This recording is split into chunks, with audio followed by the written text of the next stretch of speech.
सोचिए एक पल के लिए कि एक अदालत किसी व्यक्ति से कह रही है कि देखिए हम इस मामले में आपको अग्रिम जमानत नहीं दे रहे हैं। और हाँ, अब आप सीधा जाके पुलिस के सामने सरेंडर भी कर दीजिए। जो कि सुनने में एकदम सामान्य लगता है। बिल्कुल, आम समझ तो यही कहती है ना कि अगर जमानत नहीं मिली तो जेल तो जाना ही पड़ेगा। एकदम सही बात है। लेकिन भारत के सर्वोच्च न्यायालय ने हाल ही में एक बहुत ही अहम फैसले में ये साफ किया है कि ये बिल्कुल भी सामान्य नहीं है।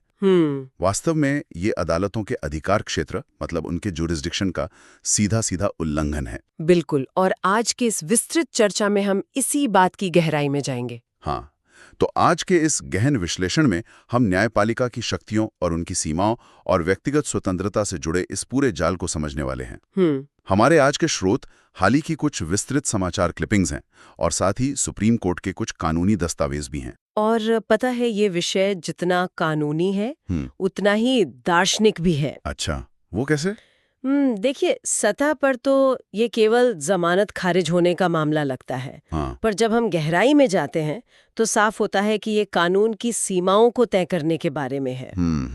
मतलब ये इस बात पर जोर देता है कि न्यायपालिका असल में क्या कर सकती है और संविधान के तहत उसे क्या करने की अनुमति नहीं है। सही कहा, और आज का हमारा मिशन भी यही है। बिल्कुल, हम ही डिकोड करेंगे कि जब एंटिसिपेटरी बेल या जिसे हम अग्रिम जमानत कहते हैं उसकी बात आती है तो अदालत और पुलिस के बीच की वो अदृश्य रेखा कहाँ खींची जाती है। और ये रेखा बहुत जरूरी है। हाँ, तो कहानी की शुरुआत होती है झारखंड हाईकोर्ट के एक फैसले से, जिसने असल में इस पूरी बहस को जन्म दिया। हमारे स्रोतों के अनुसार ये मामला मुख्य रूप से जमीन से जुड़े एक विवाद का था। हाँ, जमीन का विवाद था। लेकिन इस पर जो आपराधिक आरोप लगे थे ना, वो बहुत गंभीर थे। बहुत ज्यादा गंभीर।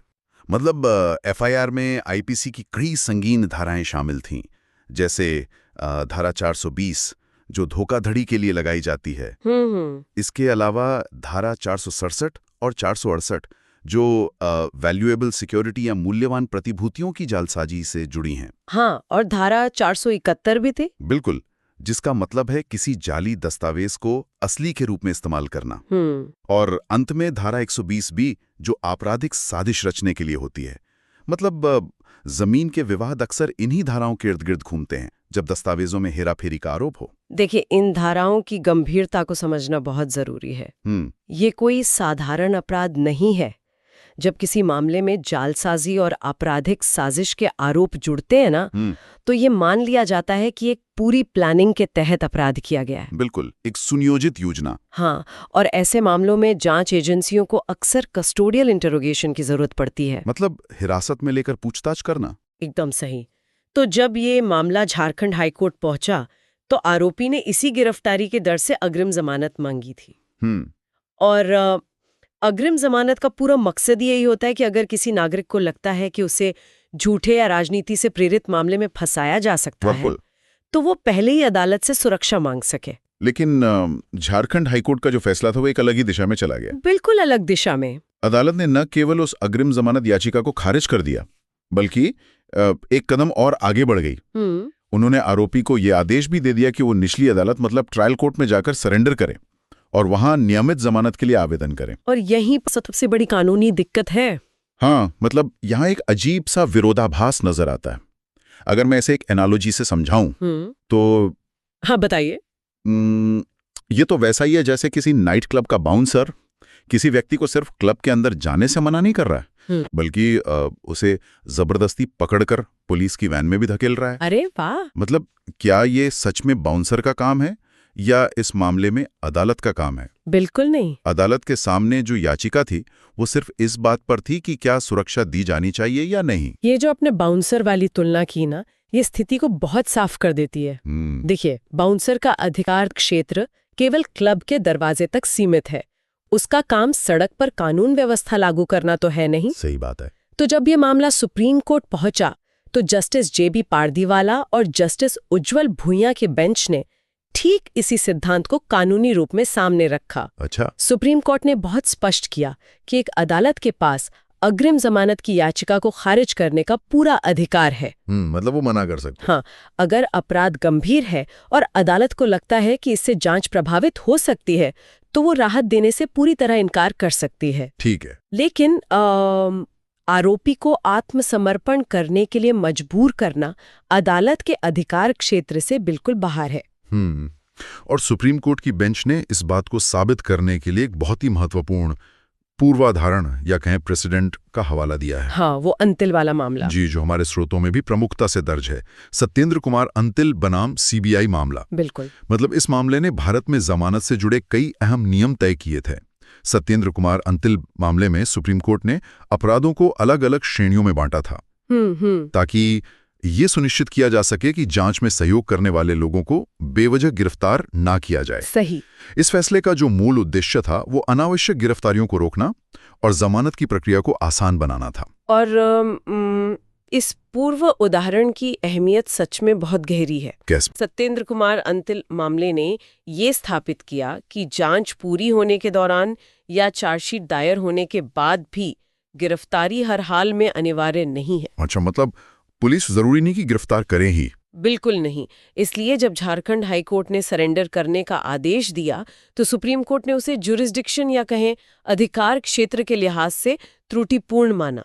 अंतिल जजमेंट की भावना ही यही है कि व्यक्तिगत स्वतंत्रता का सम्मान होना चाहिए। सही बात है। अदालत का काम केवल कानून की व्याख्या करना है और ये तय करना है कि क्या कोई मामला अग्रिम जमानत के मापदंडों पर खरा उतरता है या नहीं।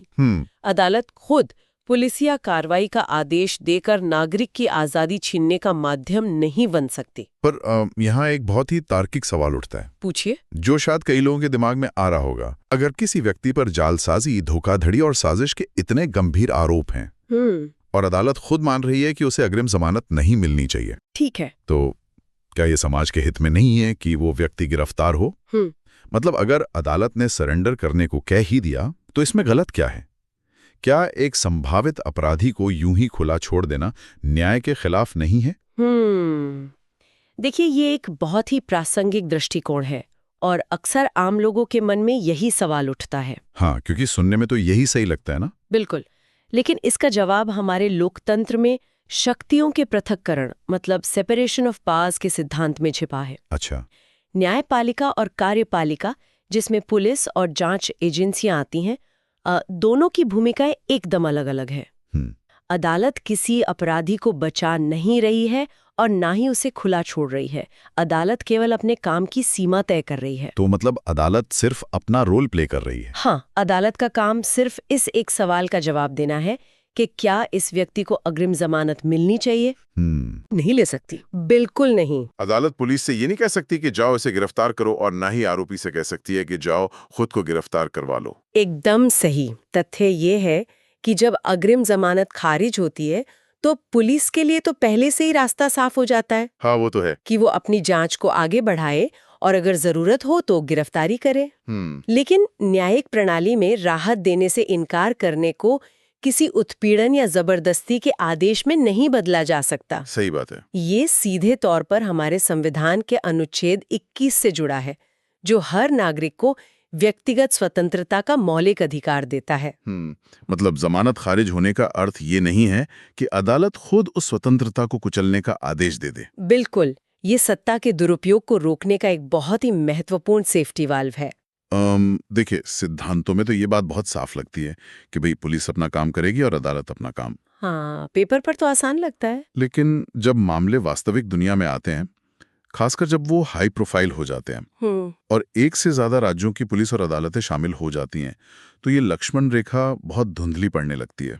बहुत ज्यादा। इस उलझन को समझने के लिए हमारे स्रोत एक और प्रमुख घटनाक्रम का जिक्र करते हैं, जो है कांग्रेस नेता पवन खेड़ा का मामला। पर इस मामले की गहराई में जाने से पहले एक बात स्पष्ट करना बहुत जरूरी है। हाँ, बिल्कुल। इस विशिष्ट मामले में वर्तमान राजनीति से जुड़ी हस्तियां शामिल हैं। तो इस विस्तृत चर्चा का उद्देश्य किसी भी राजनीतिक विचारधारा मतलब वामपंथी या दक्षिणपंथी का समर्थन या विरोध करना बिल्कुल नहीं है। एकदम सही। हम केवल स्रोतों में जो कानूनी तथ्य दिए गए हैं उन्हें निष्पक्ष रूप से सामने रख रहे हैं, ताकि ये समझा जा सके कि जब कई राज्यों के अधिकार क्षेत्र आपस में टकराते हैं तो न्याय व्यवस्था कैसे काम करती है। ये तटस्थता कानूनी प्रक्रियाओं को उनके शुद्ध रूप में समझने के लिए बहुत अनिवार्य है। बिल्कुल। तो दस्तावेजों के अनुसार इस पवन खेड़ा मामले की कानूनी रूपरेखा आखिर है क्या? तो तथ्यों के अनुसार पवन खेड़ा ने गुवाहाटी हाई कोर्ट के एक फैसले के खिलाफ सुप्रीम कोर्ट का दरवाजा खटखटाया है। 24 अप्रैल को गुवाहाटी हाईकोर्ट के जस्टिस पार्थिव ज्योति सैकिया ने उनकी अग्रिम जमानत याचिका खारिज कर दी थी। अच्छा। ये पूरा मामला असम के मुख्यमंत्री हेमंत बिस्वा शर्मा की पत्नी के खिलाफ लगाए गए कुछ आरोपों से जुड़ा है। खेड़ा पर आरोप था कि उन्होंने मुख्यमंत्री की पत्नी के विदेशी संपत्ति और कई पासपोर्ट होने को लेकर कुछ टिप्पणियां की थी, जिसके आधार पर एफआईआर दर्ज की गई। लेकिन इस मामले का जो सबसे दिलचस्प पहलू है ना, वो इसकी कानूनी यात्रा है। हाँ, वो तो है। गुवाहाटी हाईकोर्ट पहुंचने से पहले पवन खेड़ा को तेलंगाना हाईकोर्ट से 7 दिन की ट्रांजिट बेल मिल चुकी थी। Transit bail. हाँ, ट्रांजिट बेल एक खास तरह की जमानत होती है जो किसी को तब दी जाती है जब उसके खिलाफ किसी दूसरे राज्य में मामला दर्ज हो। अच्छा। और उसे वहां की संबंधित अदालत तक पहुंचने के लिए कानूनी सुरक्षा चाहिए होती है। लेकिन जैसे ही तेलंगाना हाईकोर्ट ने ये ट्रांजिट बेल दी, असम पुलिस ने इसे तुरंत सुप्रीम कोर्ट में चुनौती दे दी। ये परिदृश्य इस बात का बहुत अच्छा उदाहरण है कि संघीय ढांचे में क्रिमिनल जस्टिस सिस्टम कितना पेचीदा हो सकता है। बिल्कुल। मतलब यहाँ एक ही मामले में कई अलग अलग संस्थाएं शामिल हैं। तेलंगाना हाईकोर्ट एक नागरिक को राहत देने की कोशिश कर रहा है ताकि वो असम तक बिना गिरफ्तारी के जा सके। फिर असम पुलिस जो जांच एजेंसी है वो उस राहत का विरोध कर रही है क्योंकि उन्हें तो अपना काम करना है। सही बात है। और फिर गुवाहाटी हाईकोर्ट है जो आखिर में मुख्य अग्रिम जमानत याचिका पर सुनवाई करता है और उसे खारिज कर देता है। देखिए, ये एक आम नागरिक के लिए किसी भूल भुलैया से कम नहीं है। सच में। एक राज्य की पुलिस किसी दूसरे राज्य में बैठे व्यक्ति को गिरफ्तार करना चाहती है। बचने के लिए वो व्यक्ति अपने राज्य की अदालत से ट्रांजिट बेल मांगता है। फिर दूसरी अदालत उस बेल को खारिज कर देती है।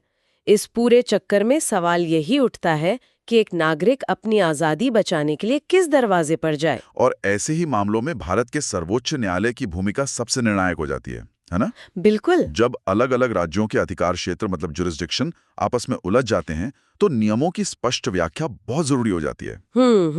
सुप्रीम कोर्ट एक अंतिम मध्यस्थ के रूप में काम करता है। सही। वो सुनिश्चित करता है कि ट्रांजिट बेल जैसी चीजों का सम्मान हो। सही। ताकि कोई भी नागरिक रातों रात बिना किसी कानूनी उपाय के गिरफ्तार न कर लिया जाए। और साथ ही ये भी देखता है कि कोई राज्य पुलिस अपनी भौगोलिक सीमाओं से बाहर जाके मनमानी न करे। हाँ, और पवन खेड़ा का ये मामला हमें दिखाता है कि जब राजनीतिक और भौगोलिक सीमाएं लांघी जाती हैं तो अग्रिम जमानत केवल एक सामान्य कानूनी प्रक्रिया नहीं रह जाती। बिल्कुल। बल्कि ये एक बेहद जटिल रणनीतिक और कानूनी लड़ाई बन जाती है। लेकिन इस पूरी चर्चा का जो सबसे दिलचस्प पहलू है वो ये है कि चाहे मामला झारखंड के उस साधारण जमीन विवाद का हो, हाँ, या फिर कई राज्यों की सीमाओं को पार करने वाले पवन खेड़ा के हाई प्रोफाइल विवाद का, न्यायपालिका के लिए बुनियादी सिद्धांत कभी नहीं बदलते। सही कहा। अगर हम आज के इस पूरे विस्तृत विश्लेषण से मुख्य निष्कर्षों को एक साथ जोड़ें तो तस्वीर बहुत साफ हो जाती है। और वो सबसे महत्वपूर्ण निष्कर्ष यही है कि अदालत द्वारा जमानत खारिज करने का मतलब किसी भी तरह से अनिवार्य आत्मसमर्पण या मैंडेटरी सरेंडर नहीं है।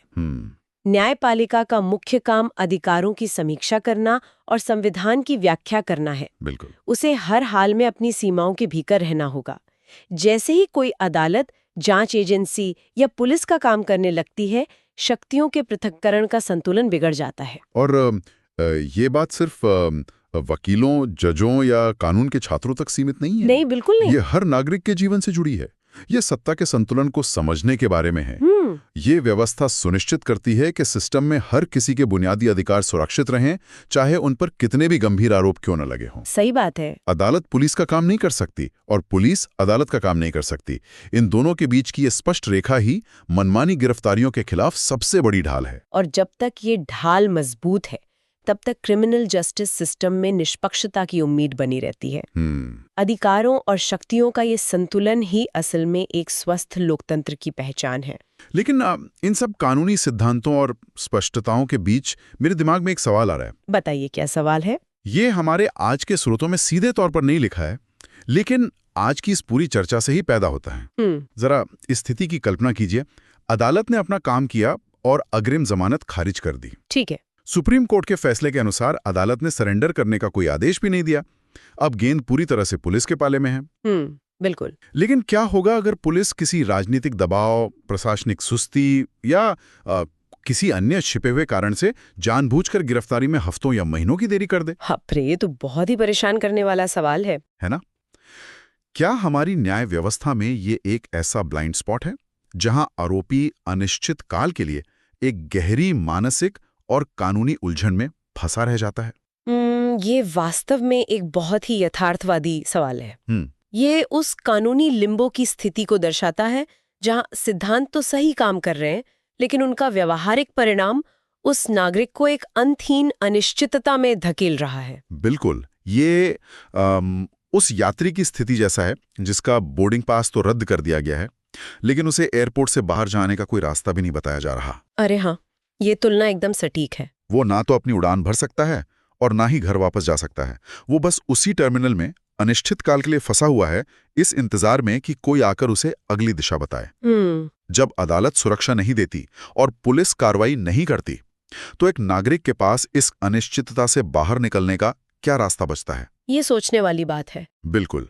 और इसी विचारोत्तेजक और चुनौतीपूर्ण सवाल के साथ हम आज के इस गहन विश्लेषण को यहीं विराम देते हैं। न्यायपालिका की सीमाओं और व्यक्तिगत स्वतंत्रता की इस जटिल भूल भुलैया को समझने में हमारे साथ जुड़ने के लिए धन्यवाद। अगली विस्तृत चर्चा में फिर किसी ऐसे ही गहरे विषय की परतों को खोलेंगे। तब तक के लिए सवाल पूछते रहिए और चीजों की गहराई में जाते रहिए।